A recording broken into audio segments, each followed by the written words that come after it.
తాకట్టులో ఉన్న బంగారం అమ్మాలనుకునే వారి ఇన్ఫర్మేషన్ ఇస్తే దాని వాల్యుయేషన్ బట్టి మీకు కమిషన్ కూడా ఇస్తుంది గోల్డ్ హబ్. పశ్చిమాసియా మరింత వేడెక్కింది. ఇరాన్పై ప్రతీకారంతో రగిలిపోతున్న ఇజ్రాయెల్ వరుస దాడులతో హోరెత్తించింది. అంటే ఎప్పుడెప్పుడు ఇరాన్ మీద దాడి చేద్దామని చెప్పి కాసు కూర్చొని ఇజ్రాయెల్ ఒక్కసారిగా శుక్రవారం ఉదయం దాడులకు తెగబడ్డట్టు కనిపిస్తుంది. ఇక్కడ మనం విజువల్స్లో చూడొచ్చు ఇరాన్ మీద ఏ రకంగా దాడులు చేస్తున్నటువంటి దృశ్యాలు మనం చూస్తున్నాం. పెద్ద ఎత్తున డ్రోన్లు కావచ్చు, క్షిపణులు కావచ్చు. సో ఇరాన్లో ఇస్ఫహాన్ లక్ష్యంగా పెద్ద ఎత్తున దాడులు చేసిన పరిస్థితి మనకు కనిపిస్తుంది. సో క్షిపణులు ఒకదాని తర్వాత ఒకటి. సో ఒకవైపు డ్రోన్లతో, మరోవైపు క్వాడ్ కాప్టర్లు, మరోవైపు క్షిపణులు, ఇట్లా బాంబులు వరుసగా పేలుస్తూ ఇరాన్ని వణికించిన పరిస్థితి కనిపిస్తుంది. సో ముందుగా ఇరాన్ దాడి చేసినప్పటికీ తర్వాత కొంత సమయం పాటించి ఇక ప్రతీకారేచ్ఛతో రగిలిపోయింది. అంటే ఎప్పుడెప్పుడు దాడి చేద్దాము అని చెప్పేసి చాలా కాసు కూర్చొని అదును చూసి సమయం చూసి ఇజ్రాయెల్ ఇరాన్ మీద దాడి చేసినట్టుగా కనిపిస్తుంది. ఇక్కడ మనం స్పష్టంగా చూడొచ్చు ఇస్ఫహాన్ కేంద్రంగా ఈ దాడులు జరుగుతున్నట్టుగా తెలుస్తుంది. ఇరాన్లో మూడో అతిపెద్ద పట్టణంగా ఇస్ఫహాన్ చెప్తారు. ఎందుకంటే ఇస్ఫహాన్నే ఎందుకు ఎంచుకుంది అంటే ఇజ్రాయెల్ ఇస్ఫహాన్లో అది పూర్తిగా ఒక వైమానిక స్థావరం అక్కడ ఏర్పాటు చేసుకుంది ఇరాన్. దాంతోపాటు అణు కేంద్రాలు కావచ్చు, పరిశోధన కేంద్రం కావచ్చు. సో సైనికంగా ఎక్కువ స్థావరాలు కలిగినటువంటి పట్టణంగా ఇస్ఫహాన్ నిలిచింది. సో ఆ ఇస్ఫహాన్ పట్టణాన్ని మనం టార్గెట్ చేసుకుంటే కనుక సో ఇరాన్ని సైనిక పరంగా చాలా కొంత రక్షణ పరంగా దాడి చేసే అవకాశం ఉంది, దాన్ని కొంచెం దెబ్బతీసే అవకాశం ఉండొచ్చు అని చెప్పి సో ఇజ్రాయెల్ ఇస్ఫహాన్ పట్టణాన్ని ఎంచుకొని ఇస్ఫహాన్ నగర కేంద్రంగా ఈ దాడులు పాల్పడిన పరిస్థితి కనిపిస్తుంది. సో మనం చూడొచ్చు ఇస్ఫహాన్ టార్గెట్ చేసుకుంటూ ఇజ్రాయెల్ ఏ రకంగా దాడి చేసింది, ఏ విధంగా క్షిపణులు ప్రయోగం చేసింది, బాంబుల వర్షాన్ని కురిపించింది, డ్రోన్ల సాయంతో క్షిపణులతో ఏ విధంగా పేల్చివేస్తుందో ఆ స్థావరాలని మనం చాలా ఈజీగా చూడొచ్చు. ఇక్కడ చాలా స్క్రీన్ మీద మీకు 4 బాక్సెస్ కనిపిస్తున్నాయి. ఈ 4 బాక్సెస్లో కూడా ఇటువైపు సైనిక స్థావరాలను పేల్చేస్తున్నటువంటి దృశ్యం క్షిపణుల సాయంతో మనకు కనిపిస్తుంది. అంటే మరోవైపు మనం చూస్తున్న పరిశోధన కేంద్రం ఇక్కడ ఉంది. ఈ పరిశోధన కేంద్రం దగ్గర అక్కడ ఉన్నటువంటి ఆర్మీకి సంబంధించినటువంటి వెహికల్స్ ఏవైతే ఉన్నాయో వాటిని ధ్వంసం చేసే ప్రక్రియకి ఇక్కడ శ్రీకారం చుట్టినట్టుగా కనిపిస్తోంది. సో పూర్తిగా ఇరాన్లో ఇస్ఫహాన్ కేంద్రంగా ఇజ్రాయెల్ ప్రతీకార దాడి చేసినట్టుగా మనకి ఇక్కడ కనిపిస్తోంది. ఇక్కడ మనం చూస్తున్నాము బాంబుల వర్షం కురుస్తున్నటువంటి పరిస్థితి కనిపిస్తుంది. పూర్తిగా రెడ్ కలర్లో మారిపోయింది కనిపిస్తుంది. మనం ఇక్కడ చూడొచ్చు చాలా దూరం నుంచి ఈ వీడియో తీసినట్టుగా కనిపిస్తుంది. అంత దూరం నుంచి కూడా మంటలు ఉవ్వెత్తున ఎగిసిపడుతున్నటువంటి పరిస్థితి ఇక్కడ మనకు కనిపిస్తుంది.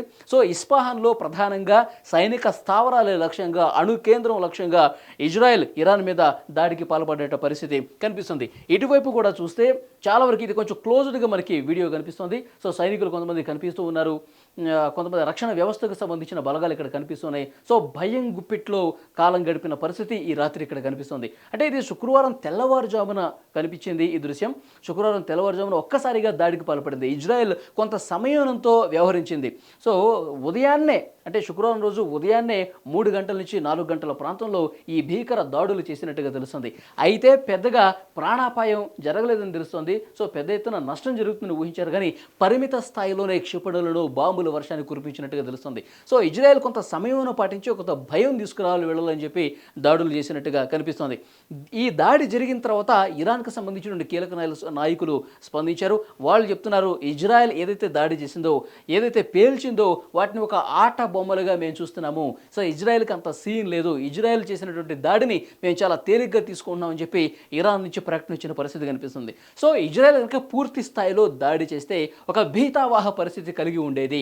ఇరాన్లో అణు స్థావరాల లక్ష్యంగా దాడికి పాల్పడ్డ పరిస్థితి కనిపిస్తుంది. సో ఇప్పటికైతే మనకు అందుతున్న సమాచారం ప్రకారం ఇరాన్ ఇజ్రాయెల్ మధ్య యుద్ధ వాతావరణం ఇంకా సమసిపోలేదు. యుద్ధ వాతావరణం అది ఇంకా కంటిన్యూ అవుతూనే ఉంది. సో ప్రజలు మాత్రం స్థానికంగా ఉన్నటువంటి ప్రజలు, సామాన్య ప్రజలు హడలెత్తుతున్న పరిస్థితి కనిపిస్తుంది. భయం గుప్పిట్లో వాళ్ళు కాలం గడుపుతున్న పరిస్థితి కనిపిస్తుంది. సాధారణ ప్రజానీకం అయితే కొంత ఇబ్బందులు పడుతున్న పరిస్థితి ఉంది. ఎక్కడ యుద్ధం జరిగినా సరే సో సాధారణమైన ప్రజలు సో యుద్ధం ఏమీ లేకుండా పీస్ఫుల్గా ఉండాలి, కుటుంబం మేము సంతోషంగా ఉండాలని చెప్పి వాళ్ళందరూ భావిస్తారు. కానీ సో దేశాల మధ్య యుద్ధం అనేది సాధారణ పౌరులు సో భయంతో అక్కడ బతుకు వెళ్లదీస్తున్నటువంటి పరిస్థితి కనిపిస్తుంది. స్థానికంగా ఉన్నటువంటి కొంతమంది ప్రజలు ఆ ప్రాంతం నుంచి వేరే పట్టణాలకు వలసిపోతున్నటువంటి పరిస్థితి కనిపిస్తుంది. ఇటు ఇజ్రాయెల్లో కావచ్చు, ఇటు ఇరాన్లో కూడా కావచ్చు. సో 2 దేశాల మధ్య ఈ కొట్లాట అనేది ఆ దేశంలో ఉన్నటువంటి అమాయకులకు, సాధారణ ప్రజలు తీవ్రంగా ఇబ్బంది పడే పరిస్థితి అయితే ఇక్కడ కనిపిస్తుంది. సో దాడులకు సంబంధించిన దృశ్యాలు చూస్తున్నాం. సో ముందు ఇరాన్ దాడి చేసింది. ఇరాన్ దాడి తర్వాత ఇజ్రాయెల్ కొంత సమయం వేచి చూసి శుక్రవారం ఉదయం ఈ దాడికి పాల్పడ్డ పరిస్థితి కనిపిస్తుంది. సో ఈ రెండు దేశాలకు సంబంధించిన మిత్ర దేశాలైతే కొంత సమయం పాటించాల్సిన అవసరం కనిపిస్తుంది. సో యుద్ధాలు చేసుకోవటం సమస్యలకు పరిష్కారం కాదు, సామరస్యంగా చర్చించుకోవటమే దేనికైనటువంటి ఏ సమస్యకైనటువంటి పరిష్కారం అని చెప్పి మిత్ర దేశాలు కొంత హితబోధ పలుకుతున్నప్పటికీ కూడా సో ఈ యుద్ధం ఇప్పట్లో సమస్య పోయే అవకాశం లేదని కూడా ఒక చర్చ అయితే జరుగుతుంది. సో యుద్ధానికి సంబంధించిన దృశ్యాలు మనం చూస్తున్నాము, భీకర దాడులకు సంబంధించిన దృశ్యాలు చూస్తున్నాము. ఇస్ఫహాన్ కేంద్రంగా ఇరాన్లో ఒక కీలకమైనటువంటి సైనిక స్థావరాలు కలిగి ఉన్న పట్టణం ఇస్ఫహాన్ మీద ఇజ్రాయెల్ ఏ విధంగా దాడులకు తెగబడుతుంది, క్షిపణుల సాయంతో, డ్రోన్ల సాయంతో ఏ విధంగా దాడులు చేస్తుంది, బాంబుల వర్షం కురిపిస్తుందో ఈ 4 ఇమేజ్లను బట్టి మనకి చాలా స్పష్టంగా అర్థమవుతుంది.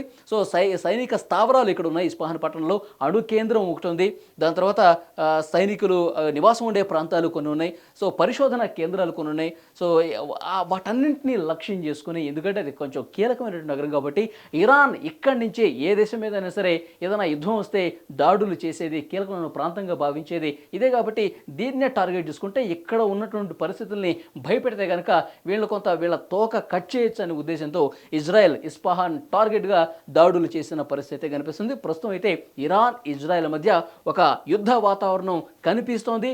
ఏ సమయంలో ఎటువైపు నుంచి ఏ బాంబు వచ్చి పడుతుందో, ఏ క్షిపణి వచ్చి దాడి చేస్తుందని చెప్పి కాలం గడుపుతున్న పరిస్థితి, బిక్కుమంటూ కాలం వెళ్లదీస్తున్నటువంటి పరిస్థితి అక్కడ కనిపిస్తుంది.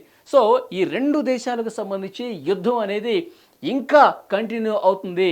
సో ఇరాన్ ఇప్పుడు మళ్ళీ కామ్గా ఉండదు, ఇరాన్ కూడా మళ్ళీ ప్రతిదాడి చేసే అవకాశం ఉంటుంది. సో ఇట్లా దాడులు చేసుకుంటూ పోతే మిత్ర దేశాల సహాయం కూడా కోరితే భవిష్యత్తులో ఇది 3వ ప్రపంచ యుద్ధానికి దారితీసే అవకాశం ఉంటుందని చెప్పి ఒక భయాందోళన కనిపిస్తోంది చాలామందిలో.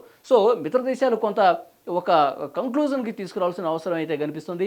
చర్చలు జరపాలి. సో యుద్ధం దేనికి పరిష్కారం కావాలని చెప్పాలి. సో టెస్లా అధినేత ఎలన్ మస్క్ కూడా ఒక ట్వీట్ చేశారు. సో మనం మీద పరస్పరం మనం ఇట్లా క్షిపణులు, రాకెట్లు పంపించుకోవడం కరెక్ట్ కాదు. మనం ఏదైనా పంపించుకోవాలంటే అంతరిక్షంలో పంపించాలి.